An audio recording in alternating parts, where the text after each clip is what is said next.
नमस्कार दोस्तों, मेरे बॉयफ्रेंड ने लगातार 5 घंटे तक। हेलो दोस्तों, आज की इस कहानी में आप सभी का स्वागत है। मेरा नाम दीपक है और मेरी उम्र 24 साल है और मैं जयपुर की रहने वाली हूँ। मेरे परिवार में 4 सदस्य हैं, जिसमें मैं और मेरे भाई, माँ और पापा हैं। भाई भोपाल के एक कंपनी में जॉब करते हैं। मैं एक मासूम सा दिखने वाली लड़की हूँ। यह बात बहुत साल पुरानी है। उस समय मैं 19 साल की थी। मैं अपनी कॉलेज की सहेलियों के साथ रहकर सबके बारे में बहुत सारी बातें जानने लग गई थी, लेकिन मुझे ऐसा कोई मिला नहीं जिसके साथ मैं यह सब कर सकूं। एक दिन की बात है, घर पर दादाजी की तबीयत खराब थी, तो अचानक पापा और मम्मी दोनों कुछ दिन के लिए उन्हें देखने के लिए गांव गए और मैं घर में अकेली रह गई थी। मेरे दादाजी और गांव में रहते थे, इसलिए कभी कभार पापा गांव जाते थे। लेकिन अचानक से दादाजी की तबीयत कुछ ज़्यादा ही खराब हो गई थी, जिस वजह से आज मुझे घर में अकेले रहना पड़ा। शाम को मैं घर से मार्केट के लिए अकेले ही निकली। पापा ने मार्केट से सब्जियां लाने को कहते हुए वे दोनों चले गए, इसलिए आज मुझे मार्केटिंग करने जाना होगा। बस यही लेने के लिए मैं निकली थी। आते हुए कॉलेज का फ्रेंड दीपक मुझे मिल गया और कहा, अरे सीमा, कैसे हो? मैंने कहा, सब बढ़िया है, तुम यहाँ कैसे? तभी अर्जुन ने मेरे को बताया, कॉलेज में ही पढ़ता है और मेरे सीनियर क्लास का लड़का है। वह दिखने में काफ़ी हैंडसम और उसकी पर्सनालिटी भी काफ़ी अच्छी है। उसकी और मेरी अक्सर बातचीत होती रहती थी। उसने कहा, बस ऐसे ही एक दोस्त से कुछ काम था तो मिलने के लिए आया था। और तुम क्या कर रही हो? मैंने कहा, मेरा घर यही पास में है, बस मार्केटिंग करने आई तो। दीपक बोला, चलो तुम्हें घर छोड़ देता हूँ। वह बहुत ही केयरिंग था और सबसे बहुत अच्छे से बात करता था। वह ऐसा ही था। तब मैंने कहा कि नहीं, मैं चली जाऊँगी। उसने कहा, कोई नहीं, मैं छोड़ देता हूँ। फिर उसने मुझसे राजी कर लिया कि वह घर तक छोड़ कर ही देगा और फिर चला जाएगा। मन में सोचने लगी, इस बहाने कुछ बात भी हो जाएगी। अब मैं उसकी बाइक पर बैठ गई और मुझे घर छोड़ा तो मैंने उसे कहा, घर के अंदर तक तो आओ। वह बोला, नहीं, फिर कभी आऊँगा। अब मैंने कहा, डरो नहीं, घर पर कोई नहीं है, मैं अकेली हूँ। दरअसल मेरे पापा सब लोग बहुत डरते थे, क्योंकि वह बहुत ही गुस्सैल मिजाज के थे। उनके इस मिजाज के लगभग हर कोई डरता था और कोई भी मुझसे बात करने से डरता था।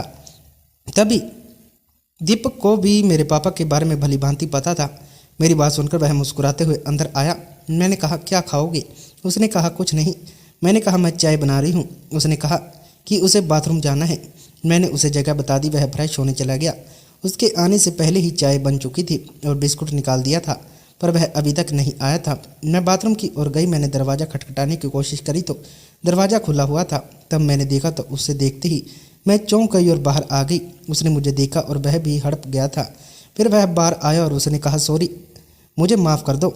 उसने मेरे हाथ पकड़ा और कहा, यह बात तुम किसी को मत बताना। मैं तुम्हारे बाथरूम में तुम्हारे कपड़ों के साथ क्या कर रहा था? मैंने कहा, तुम्हें शर्म आनी चाहिए। वह बोला, तुम्हें पसंद करता हूँ, कृपया मुझे माफ़ कर दो। मैंने कहा, ठीक है, कोई नहीं, तुम चाय पियो। चाय पीकर दीपक मुझसे बोला, एक सवाल है। मैंने कहा, हाँ बोलो। वह बोला, मैं तुम्हें पसंद करता हूँ। उसकी बात सुनकर मैंने कहा, मुझे इतना बोलकर पकड़ लिया। मैंने उसे धक्का देकर कहा, सब क्या है? अचानक से उसके इस बदले व्यवहार से मैं सहम सी गई थी। मुझे उसकी बातों पर यकीन नहीं हो रहा था, क्योंकि वह सबसे स्मार्ट दिखने वाला लड़का था और मैं एक मासूम सी लड़की। मुझे बिल्कुल भी यकीन नहीं हो रहा था कि वह मुझसे प्यार करता है, लेकिन वह अचानक से ऐसा कैसे कर सकता था? मैं एकदम से घबरा गई और उसी समय मैंने कहा, यह क्या कर रहे हो? उसने कहा, देखो, मैंने जब से तुमको पहली बार देखा है तभी से मैं तुम्हें चाहता हूँ, लेकिन तुमसे कभी बोल नहीं सका। मैंने तुम्हारी सहेलियों से भी पता किया है कि तुम्हारा कोई बॉयफ्रेंड भी नहीं है। उसने कहा, मुझे तुम्हारी सहेली बिमला पता है कि तुम सभी मूवी देखती हो। मैंने कहा, यह सब झूठ है। उसने कहा, मैं सब कुछ जान गया हूँ, अब झूठ बोलने से कोई फ़ायदा नहीं है। मुझे पता है कि तुम्हें भी इंटरेस्ट है, लेकिन तुम क्यों मना कर रही हो? कॉलेज के कुछ और लड़कियों को छोड़कर सभी के लड़के दोस्त हैं, तुम्हारा भी कोई दोस्त नहीं है। कृपया मान जाओ, मैं तुम्हें बेहद पसंद करता हूँ और तुम चाहो तो तुम्हें मूवी बिना किसी चीज़ के एक्सप्लेन करते के दिखा सकता हूँ। मैं ऐसा दिखाऊंगा कि तुम उस चीज़ को बार बार देखना चाहोगी। पता नहीं क्या क्या बात कर रहा था, और तुम चाहो तो अभी फ़ोन करके पूछ लो। मैंने तुरंत गुस्से में उसे फ़ोन लगाया और इधर उधर की बात करते हुए कन्फर्म किया कि कॉलेज में किसे पसंद करता है। तो उसने बताया, वह तुम्हारे पीछे, और हाँ, मुझे माफ़ करना, मैं भी धोखे से तुम उसे पसंद को यह बात उसे बता दी। यह बात सुनकर मैंने फ़ोन रख दिया। अब मैं समझ गई थी कि बात सही है। वह मेरे पास आया और तभी कुछ देर के बाद मेरी ना करने पर भी वह नहीं माना। कुछ देर बाद मैंने भी कोई विरोध नहीं किया, क्योंकि मुझे भी अब अच्छा लगने लगा था। अब वह समझ गया कि मेरी ऊपरी मन से ना है और अंदर से हाँ है, नहीं तो अब तक मैं विरोध करके उसे मना कर देती।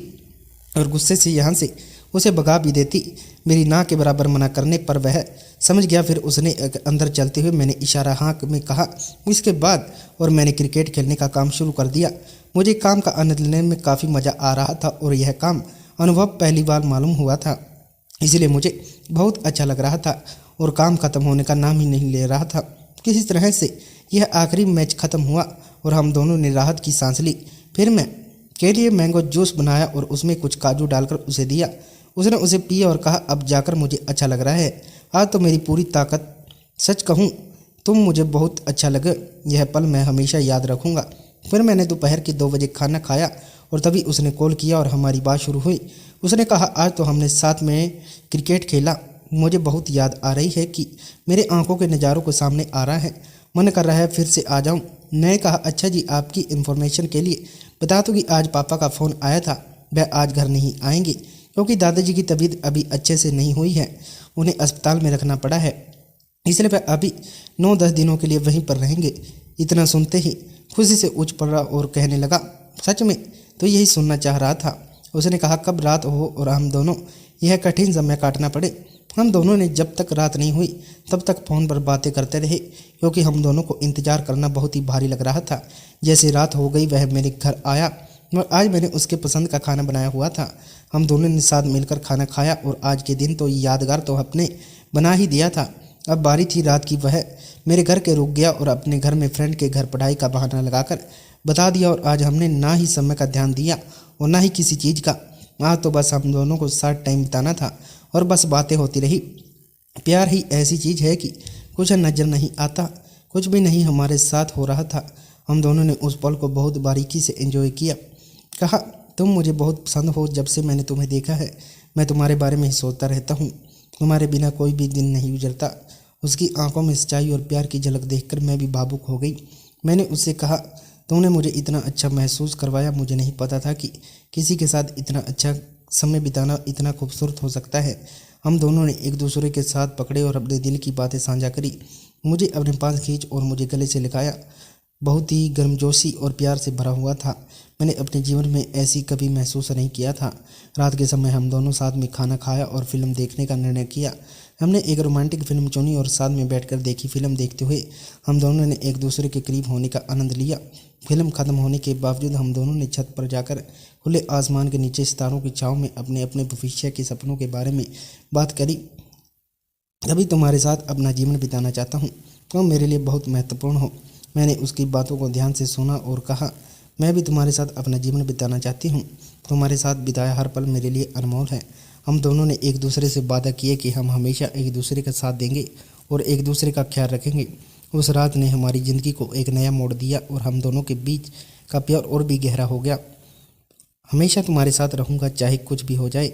मैंने उसके इस वादे पर विश्वास किया और हम दोनों ने एक दूसरे के साथ एक नए जीवन की शुरुआत कर सपना देखा। रात काफ़ी बीत चुकी थी और हम नींद आने लगी थी। हम दोनों ने तय किया कि अब हम सोना चाहिए। मुझे गुड नाइट कहा और एक प्यारी सी मुस्कान के साथ मुझे सोने के लिए शुभ रात्रि कहा।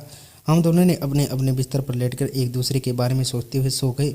उस रात की यादें हमारे दिलों में हमेशा के लिए बस गई और हमें एक दूसरे के साथ करीब से आई। इस तरह और मैं कहानी से एक नई दिशा ली और उसके बीच का प्यार और भी मजबूत हो गया। वे दोनों अपने अपनों को भविष्य के साथ नई नई यात्रा कर निकलने पड़े। दोस्तों, आज की हमारी कहानी आपको कैसी लगी कृपया कमेंट करके हमें ज़रूर बताएं और आप इस चैनल पर नए हैं तो चैनल को सब्सक्राइब करना मत भूलिए। मिलते हैं नई कहानी में, तब तक के लिए धन्यवाद।